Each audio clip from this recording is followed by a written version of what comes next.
شہریار صاحب، افغانستان سچویشن، یہ جو آج شیخ رشید صاحب نے بھی اور شاہ محمود قریشی نے بھی دونوں نے دہرایا کہ T T P Afghan soil کو پاکستان کے خلاف استعمال کر رہی ہے. طالبان سے ہم نے بات کی ہے کہ ان کو روکا جائے. کس لیول کا انٹریکشن اور کیا دیکھتے ہیں آپ؟ بسم اللہ الرحمن الرحیم. سب سے پہلے آپ کا شکریہ. دیکھیے جی، سب سے امپورٹنٹ چیز جو ہماری قوم کے لیے، پاکستانی قوم کے لیے ہے کہ اللہ نے اس تمام سینیریو میں پاکستان کی عزت گلوبلی، چاہے وہ کسی بھی پرسپیکٹو سے ہم اس کو اینالائز کریں، اللہ نے ہمیں بہت عزتوں سے نوازا. امن، ایک قطرہ خون نہیں گرا، یہ بہت بڑی کامیابی ہے.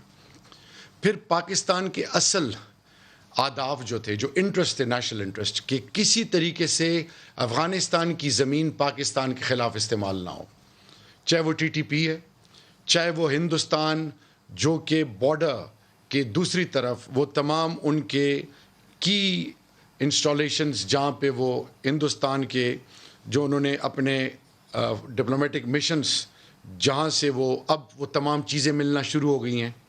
اور پھر طالبان کا یہ کہنا ان کو کہ آپ سرنڈر کر جائیں، ٹی ٹی پی کو کہنا کہ سرنڈر کر جائیں، اور ساتھ ہی ساتھ یہ بھی کہنا کہ بھئی افغانستان کی زمین اب پاکستان کیا کسی کے خلاف استعمال نہیں ہوگی. جو جیلیں ٹوٹی ہیں اس میں فقیر محمد سمیت بہت سے لوگ رہا ہوئے ہیں. تو عام تاثر یہ ہے کہ پہلے بھی انڈیا این ڈی ایس اور راو کا ایک کنیکشن تھا جہاں سے افغان سوئل سے پاکستان پہ حملے ہو رہے تھے. تو دوبارہ وہ والی چیزیں ری گروپ کر کے حملہ ہمارے علاقوں پہ ہو رہا ہے. دیکھیں جی، اگر ہم اس کو ڈیٹیل سے اسٹڈی کریں تو ملٹیپل چیزیں ہیں جنہوں نے پاکستان کو بری طرح نقصان پہنچایا، کیونکہ بیس کیمپ ان مسکرینٹس کا بارڈر کے دوسری طرف تھا، اور کندہار میں ایک اسپیسیفک ایریا میں یہ لوگ زیادہ تر بیسڈ تھے، اور جس کے بارے میں پاکستان کانسٹنٹلی ریمائنڈ کرتا تھا اشرف غنی گورنمنٹ کو کہ خدا کے لیے، اور ایون نیٹو کو، کہ لیکن اس پر کوئی ایکشن نہیں لیا جاتا تھا.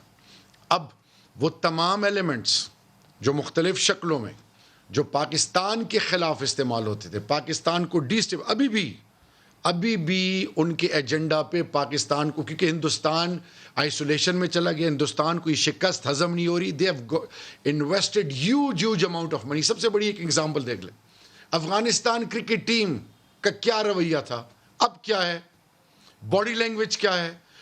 انگلستان میں، لنڈن میں جو سلوگنز جو ابھی چانٹ کیے گئے ہیں، جو اوور آل باڈی لینگویج افغانیوں کا ہے. پھر سب سے بڑھ کر یہ کہ ہیٹس آف پاکستان کے سٹیک ہولڈرز کو کہ وہ بلو آئیڈ کا کانسیپٹ، وہ اسٹریٹجک ڈیپتھ کا کانسیپٹ جب ختم کیا اور سب کو آن بورڈ لیا. فار ایگزامپل میں جب گیا تو پنشیر، احمد شاہ مسعود، لائن آف پنشیر، ان کے مزار پہ میں گیا. اور پھر جب یہ سارے لوگ آئے تھے لاہور سمٹ مری میں، اس میں تمام سٹیک ہولڈرز تھے.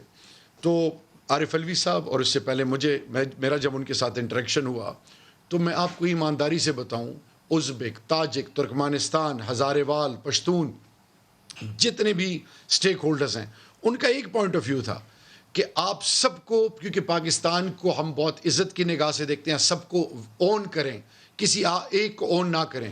تو سول ملٹری کا جو اکا ہے اس دفعہ الحمدللہ، اور میری اللہ سے استدعا ہے، کیونکہ ابھی جو افغانستان کے ڈائنامکس ہے اس پہ پریڈکشنز نہیں کرنی چاہیے. بہت گلوبل کی سٹیک ہولڈرز ہیں، ان کے بہت سارے مقاصد ہیں.